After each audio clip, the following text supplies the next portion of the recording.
भगवान द्वारा कहे कलयुग के 5 सत्य। महाभारत हिंदू का ही नहीं समस्त मानव जाति का ग्रंथ है। इससे प्रत्येक मानव को अच्छी शिक्षा और मार्ग मिल सकता है। प्रत्येक मनुष्य को इसे पढ़ना चाहिए क्योंकि महाभारत में जीवन से जुड़ा ऐसा कोई भी विषय नहीं है जिसका वर्णन ना किया गया हो और जिसमें जीवन का कोई समाधान ना हो। इस ग्रंथ में देश, धर्म, न्याय, राजनीति, समाज, योग, युद्ध, परिवार, ज्ञान, विज्ञान, अध्यात्म और तकनीकी आदि समस्त विषयों का ज्ञान वर्णन मिलता है।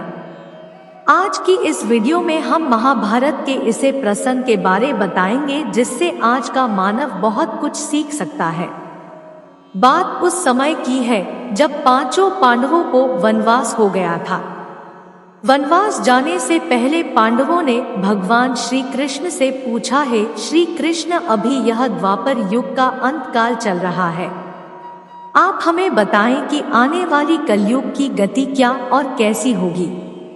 श्री कृष्ण जवाब देते हैं, मैं तुम्हें इसका सीधा सा उत्तर तो नहीं दे सकता, लेकिन हाँ, तुम 5 भाई वन में जाओ और वन में जो कुछ भी दिखे मुझे आकर बताओ, मैं तुम्हें उसका कलयुग में प्रभाव बताऊंगा। इसके बाद 5 भाई वन में चले गए। उन्होंने वन में जो देखा वह देखकर आश्चर्यचकित रह गए।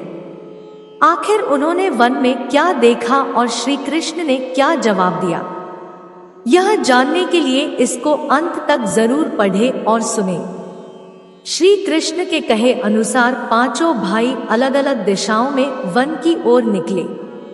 युधिष्ठिर भ्रमण पर थे। उन्होंने एक जगह पर देखा कि एक हाथी के 2 सूंड थे। यह देखकर युधिष्ठिर के आश्चर्य का ठिकाना नहीं रहा।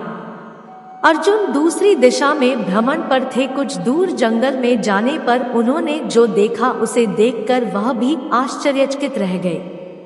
वहां पर देखा कि कोई पक्षी है जिसके पंखों के ऊपर वेदों की रचनाएं की हुई है और वह पक्षी मुर्दे का मांस खा रहा है।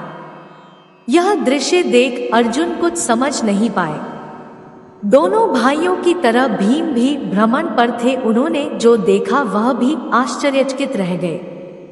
उन्होंने देखा कि गाय ने एक बछड़े को जन्म दिया, लेकिन जन्म के बाद में गाय बछड़े को इतना चाट रही है कि उसका बछड़ा लहूलुहान हो गया है। सहदेव भी भ्रमण पर थे तो उन्होंने चौथा आश्चर्य देखा। उन्होंने देखा कि 5 से 7 कुएं हैं जिसमें पानी है और बीच का एक कुआं खाली है। बीच का कुआं काफी गहरा होते हुए फिर भी पानी नहीं है। घोर आश्चर्य हुआ, ऐसे कैसे हो सकता है। नकुल भी भ्रमण पर थे और उन्होंने एक आश्चर्यजनक घटना देखा। एक पहाड़ के ऊपर से एक बड़ी सी चट्टान लुढ़कते हुए नीचे आ रही है। वे कितने ही वृक्षों से टकराकर उनको नीचे गिराते हुए वो आगे बढ़ जाती है। विशालकाय वृक्ष भी उसे रोक ना सके। इसके अलावा यह चट्टान कितनी ही अन्य चट्टानों के साथ टकराई, फिर भी वह उसे रोक नहीं सके। अंत में वह एक अत्यंत छोटे पौधे का स्पर्श होते ही स्थिर हो गई। इसके बाद 5 भाई एकत्रित हुए और शाम को भगवान श्री कृष्ण को अपने अनुभव सुनाए।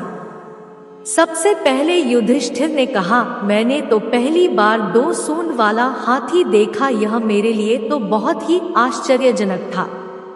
भगवान श्री कृष्ण कहते हैं, धर्मराज अब तुम कलिकाल की सुनो।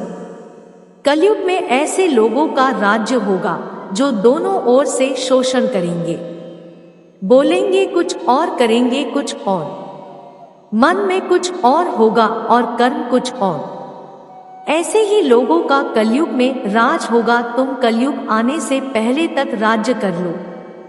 युधिष्ठिर के बाद अर्जुन ने कहा, मैंने जो देखा है वह तो कहीं ज्यादा आश्चर्यजनक था। मैंने देखा कि एक पक्षी के पंखों पर वेदों की रचनाएं लिखी हुई है, पर वह पक्षी मुर्दे का मांस खा रहा है। श्री कृष्ण कहते हैं, कलयुग में ऐसे लोगों रहेंगे जो बड़े ज्ञानी कहलाएंगे। विज्ञान की चर्चा करेंगे लेकिन उनके आचरण राक्षसी होंगे। वह बड़े पंडित और विद्वान कहलाएंगे किंतु यह देखते रहेंगे कि कौन सा मनुष्य कब मरे और हमारे नाम से संपत्ति कर जाए। हे अर्जुन, संस्था के व्यक्ति विचार करेंगे कौन सा मनुष्य मरे और संस्था हमारे नाम पर हो जाए। हर जाति धर्म पर प्रमुख पदों पर बैठे विचार करेंगे कि कब किसका श्राद्ध हो और कौन कब किस पद से हटे और हम उस पर चढ़ जाए। चाहे कितने भी बड़े लोग हो परंतु उनकी दृष्टि धन और पद के ऊपर ही रहेगी। ऐसे लोगों की ही बहुतायत होगी। अर्जुन के बाद भीम ने अपना अनुभव सुनाया। भीम ने कहा कि गाय अपने बछड़े को इतना चाटती है कि बछड़ा लहूलुहान हो जाता है। श्री कृष्ण कहते हैं कलयुग का मनुष्य शिशुपाल हो जाएगा। कलयुग में माँओं की बच्चों के लिए ममता इतनी बढ़ जाएगी उन्हें अपने विकास का अवसर ही नहीं मिलेगा। मोह माया में ही घर बर्बाद हो जाएगा। किसी का बेटा घर छोड़कर साधु बनेगा तो हजारों व्यक्ति दर्शन करेंगे। यदि अपने बेटे ने साधु बनना चाहा तो रोएंगे कि मेरे बेटे का क्या होगा। इतनी ज्यादा ममता होगी कि उसे मोह माया और परिवार में ही बांध कर रखेंगे। उसका जीवन वहीं खत्म हो जाएगा। वास्तव में लड़के तुम्हारे नहीं है, वह तो बहुओं की अमानत है और लड़कियां जमाइयों की अमानत है। और तुम्हारा यह शरीर मृत्यों की अमानत है, तुम्हारी आत्मा परमात्मा की अमानत है। इसलिए तुम्हारा अपने शाश्वत संबंध को जानना आवश्यक है। भीम के बाद सहदेव ने पूछा, हे श्री कृष्ण, मैंने यह देखा कि 5 से 7 बड़े कुओं के बीच एक गहरा कुआं बिल्कुल खाली है, जबकि ऐसा संभव कैसे हो सकता है।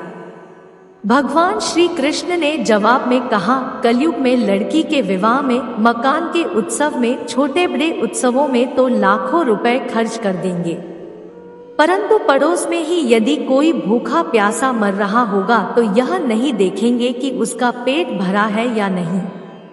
उनका अपना ही सगा भूख से मर जाएगा, उसे देखते रहेंगे और दूसरी ओर मौज, मदिरा, मांस भक्षक, सुंदरता और जश्न में पैसे उड़ाएंगे, किंतु किसी के 2 आंसू पोंछने में उनकी रुचि ना होगी। कहने का तात्पर्य यह है कि कलयुग में अन्न के भंडार होंगे, लेकिन लोग भूख से मरेंगे। सामने बंगले में ऐशो आराम चल रहा होगा, लेकिन पास की झोपड़ी में आदमी भूख से मर जाएगा। एक ही जगह पर असमानता अपने चरम पर होगी। सहदेव के बाद नकुल ने श्री कृष्ण को बताया कि मैंने भी एक आश्चर्य देखा है। मैंने देखा कि एक बड़ी सी चट्टान पहाड़ पर से लुढ़की वृक्षों के तने और चट्टाने भी उसे ना रोक पाए, किंतु एक छोटे से पौधे के स्पर्श से ही वह बड़ी चट्टान रुक गई। समझ नहीं पाया कैसे। श्री कृष्ण ने कहा, कलयुग में मानव का मन नीचे गिरेगा, उसका जीवन पतित होगा। यह पतित जीवन धन की शिलाओं से नहीं रुकेगा, ना ही सत्ता के वृक्षों से रुकेगा, किंतु हरि नाम के एक छोटे से पौधे से, हरि कीर्तन से मनुष्य जीवन रूपी पौधे का पतन होना रुक जाएगा। इसलिए भक्तों, हरि भजन कलयुग में मोक्ष पाने का एकमात्र उपाय है। जय श्री हरि विष्णु। ऐसी ही और वीडियो के लिए हमारे चैनल को सब्सक्राइब करें। धन्यवाद।